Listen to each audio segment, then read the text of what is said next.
नमस्कार, एनडीटीवी राजस्थान देख रहे हैं आप। प्रधानमंत्री इस वक्त राजस्थान की राजधानी जयपुर में है, जहां प्रदेश बीजेपी मुख्यालय में पीएम मोदी संवाद कर रहे हैं। सरकार और संगठन के अधिकारियों के साथ संवाद साधने का प्रयास, विधायकों की मौजूदगी, मंत्रियों की मौजूदगी, तमाम पदाधिकारियों की मौजूदगी के बीच संवाद साध रहे हैं प्रधानमंत्री। बीजेपी मुख्यालय में प्रधानमंत्री मोदी का संवाद कार्यक्रम जारी है। सीएम भजनलाल और प्रदेश अध्यक्ष सीपी जोशी कार्यक्रम में मौजूद है और प्रधानमंत्री इस वक्त सत्ता और संगठन के बीच संवाद साधने का प्रयास कर रहे हैं। तमाम विधायकों समेत मंत्रियों और पदाधिकारियों की मौजूदगी है। राज्यपाल कलराज मिश्रा से भी मुलाकात प्रधानमंत्री की हुई है, लेकिन इस वक्त राज्य बीजेपी के मुख्यालय पर प्रधानमंत्री मोदी मौजूद हैं। सरकार और संगठन के बीच तालमेल साधने का प्रयास कर रहे हैं। खुद प्रधानमंत्री नवनिर्वाचित नवनिर्वाचित मंत्रियों से मुलाकात प्रधानमंत्री की होनी है, संवाद कर रहे हैं इस वक्त, और तमाम बीजेपी के विधायकों से भी मुलाकात प्रधानमंत्री करेंगे। डीजीआईजी बैठक भी होनी है, तो इस बीच प्रधानमंत्री की मौजूदगी जयपुर में अपने आप में बेहद विशेष हो जाती है। शासनिक और प्रशासनिक कार्यों पर दिशा निर्देश सीधा केंद्र की तरफ से, और केंद्र में भी खुद प्रधानमंत्री की मौजूदगी इस बैठक में दिखा रही है कि राजस्थान में भी अब मजबूती के साथ पकड़ केंद्र की ओर से भी रखी जाएगी और कोशिश की जाएगी तमाम जो वादे हैं उनको किस तरीके से एक डेडलाइन के अंतर्गत पूरा किया जाए, क्योंकि 24 के लोकसभा चुनाव पर राजस्थान बड़ा प्रभाव रखता है। इस बैठक में तमाम बीजेपी के पदाधिकारियों समेत मौजूदा विधायक और नए गठित मंत्रियों की मौजूदगी है। मुख्यमंत्री भजनलाल शर्मा मौजूद हैं यहाँ पर, डिप्टी सीएम समेत तमाम मंत्रिमंडल मौजूद है, विधायकों की मौजूदगी है। बीजेपी के प्रदेश अध्यक्ष सीपी जोशी भी इस बैठक में मौजूद हैं। बीजेपी के प्रदेश मुख्यालय पर बैठक चल रही है इस वक्त। सत्ता और संगठन के बीच संवाद साधने का प्रयास खुद प्रधानमंत्री मोदी द्वारा। राजस्थान पहुंचे हैं प्रधानमंत्री, जयपुर पहुंचे हैं, और जयपुर में भारतीय जनता पार्टी के प्रदेश कार्यालय पर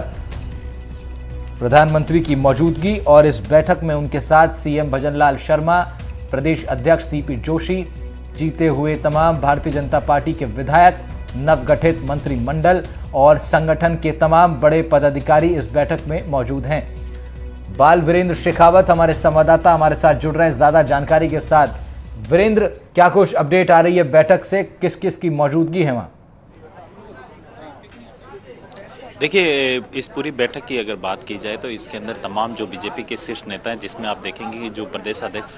जो सीपी जोशी हैं वो मौजूद है। इसके अलावा संगठन महामंत्री हैं वो मौजूद हैं। इसके अलावा अगर बात की जाए जो प्रदेश प्रभारी अरुण सिंह हैं वो भी इस पूरी मंत्रणा के अंदर मौजूद है। वहीं अगर बात की जाए विधायकों की, जो राजस्थान बीजेपी के जो कह सकते हैं कि जो 115 सीटों पर जो बीजेपी के जो विधायक हैं वो जो जीत के आए हैं, उनके साथ प्रधानमंत्री मोदी की ये लगभग जो 2 घंटे की जो ये मीटिंग है, जो ये चर्चा है वो रहेगी। इसके अंदर तमाम उन मुद्दों को लेकर बात की जाएगी कि जिस तरीके से बीजेपी ने अपने संकल्प पत्र में जो जो चीज़ें उसके अंदर ऐड की थी उनको किस तरीके से गति दी जाए और किस तरीके से आम जनता तक जो केंद्र सरकार की जो योजनाएं हैं उनको पूरा किया जाए। तो सबसे बड़ी बात यह है कि आपने देखा होगा कि अभी जिस तरीके से मुख्यमंत्री भजनलाल शर्मा ने अपने प्रधानमंत्री मोदी के जैसे ही पहुंचते हैं उसके बाद एक डिसीजन लिया जाता है, जो कि पिछली सरकार के द्वारा जो इंदिरा गांधी रसोई स्टार्ट की थी उसके अंदर कुछ खामियां पाई गई थी। उसके पश्चात उसका नाम अब कह सकते हैं कि जो अन्नपूर्णा रसोई के नाम से है वो फिर से स्टार्ट कर दिया, क्योंकि आपने देखा होगा कि वसुंधरा राजे कार्यकाल के दरमियान भी वसुंधरा राजे ने जो अन्नपूर्णा रसोई स्टार्ट की थी उसका नाम चेंज करके जो पूर्ववर्ती जो सरकार रही है गहलोत सरकार, उसने भी अपने इंदिरा गांधी रसोई स्टार्ट की थी। अब फिर से जैसे ही 5 साल के बाद बीजेपी में सत्ता में वापसी की है, उसके पश्चात कह सकते हैं कि जो इंदिरा रसोई थी उसके अंदर कुछ खामियों के चलते हुए भजनलाल सरकार ने उसका नाम प्रधानमंत्री मोदी के आने के पश्चात ऐलान किया है कि उसका नाम है अन्नपूर्णा रसोई रखा जाएगा। तो जाहिर सी बात है, जिस तरीके से आपने देखा होगा कि प्रधानमंत्री का जो ये दौरा है 3 दिवसीय दौरा काफी महत्वपूर्ण भी है, और जो तमाम जो बीजेपी के जो विधायक जो कह सकते हैं कि जो तमाम जो बीजेपी के पदाधिकारी हैं उनके साथ प्रधानमंत्री मोदी हैं वो बातचीत कर रहे हैं। उसका साफ तौर पे एक ही है कि 2024 के अंदर किस तरीके से राजस्थान के अंदर जो 25 लोकसभा सीटें हैं उसको किस तरीके से जहां निकालने की कोशिश की जाएगी। अगर बात की जाए इसमें जातीय समीकरण, आपने देखा होगा कि भजनलाल सरकार के अंदर जो मंत्रिमंडल का विस्तार किया गया है उस मंत्रिमंडल के विस्तार के अंदर जातीय समीकरण भी साधने की कोशिश की गई है। इसके अलावा आप देखेंगे कि तमाम जो कह सकते हैं कि जो क्षेत्रीय समीकरण है उसको भी साधने की कोशिश की गई है। और अब प्रधानमंत्री के दौरे से कुछ ही समय पहले, कुछ ही घंटों पहले जब विभागों के बंटवारे की जो कह सकते हैं कि जो एक जो सामने आता है तो उसमें तमाम जो प्रमुख जो विभाग होते हैं वो सभी विधायकों को, जो कह सकते हैं, माफ कीजिएगा, जो सभी मंत्री हैं उनको इसकी जिम्मेदारी दी गई है। तो कहीं ना कहीं आप देखेंगे जिस तरीके से भजनलाल सरकार जैसे ही अपना पद ग्रहण करती है उसके कुछ ही समय बाद जैसे एक के बाद एक बड़े फैसले लेती है और राजस्थान के जो कह सकते हैं कि जो जनता अपराध से जो त्रस्त थी और कह सकते हैं कि जो युवा है वो पेपर लीक से परेशान था, इन तमाम मुद्दों को लेकर भजनलाल सरकार है वो एक्शन लेती हुई नजर आई है। जी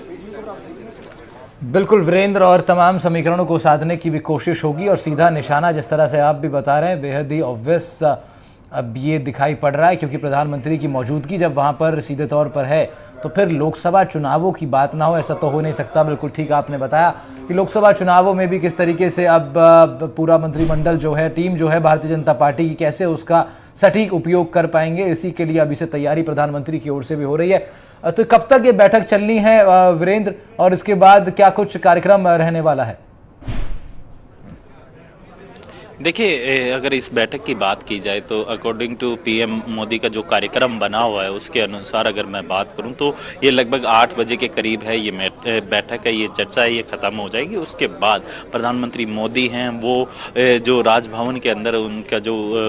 रुकने की जो व्यवस्था की गई है वहाँ पे जो प्रधानमंत्री मोदी है वो विश्राम करेंगे और उसके बाद कह सकते हैं कि जो नेक्स्ट डे यानी 6 जनवरी को वो फिर